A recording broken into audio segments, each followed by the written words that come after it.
Hey y'all, welcome to another Mr. Rogers screencast. Today I'm going to talk you through how to get to your StudySync assignments from Canvas. So step number one is to go to Canvas and English 10, Mr. Rogers try 2.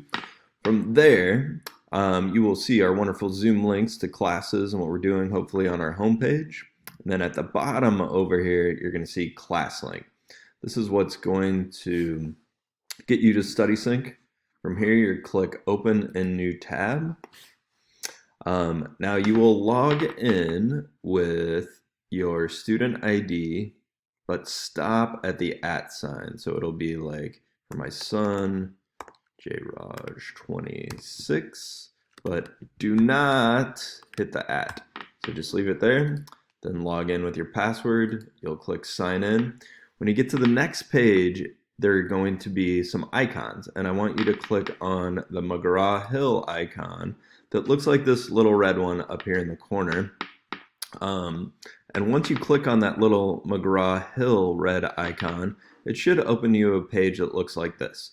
And then you will click on either period 4 or period 7, whichever one you have for Mr. Rogers, and then go Launch. Now, this is going to take me to my teacher page, which looks very similar to yours, but I opened up a student one right here. And for the first week of Try 2, we have a blast to start off with on Origin Stories, our unit that we're beginning.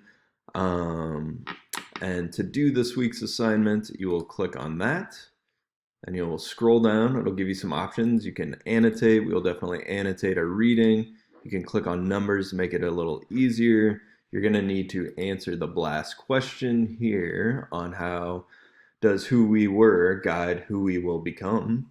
And then also the StudySync quick poll. Do you think where you were born has a big impact on who you will become? Then you'll hit submit.